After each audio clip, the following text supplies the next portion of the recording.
The book is basically focused on 1 year in your life. That's right. How did you decide to structure the book that way? Well, the incident that launches the book is this bullying experience that I had in Bakersfield, California. And I remembered how my father helped me through the trauma. And he couldn't have helped me if he didn't understand the Mexican culture. And I was bullied because I was Mexican or part Mexican.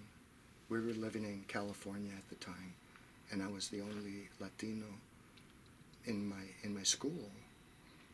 And I didn't even realize that I was Latino. You know, I'm from El Paso, where everyone was the same. And I didn't even know what racism was until we moved to California. But he was ideally positioned to help me through this trauma because he lived in both cultures and identified with both cultures. And he helped me at the time, but I didn't realize how much he helped me until later. And in fact, it was that year that formed my personality and my character. I was very outgoing until we moved to California. I was very mischievous. The book details some of those adventures or misadventures. But when we moved to California, I became very shy and withdrawn, and in fact miserable.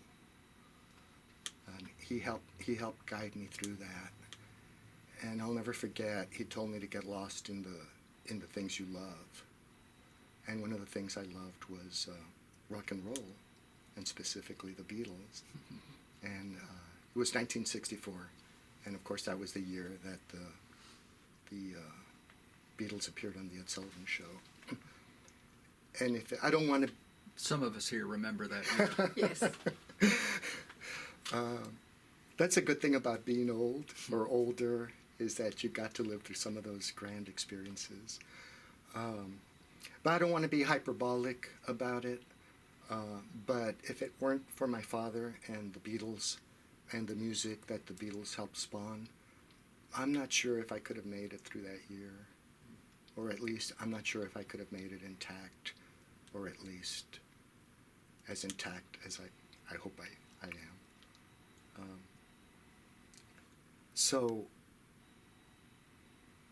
that was the genesis for the book, because I knew he was ideally positioned to help me, and he could be the vessel by which I told the story about racism and maturation, and how important it is that we be a community.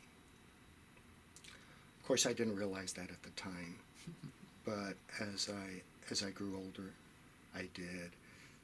And I'm really glad that I abandoned the book when I did, because I don't think, looking back, that I had the maturity to deal with some of those issues that I had to confront.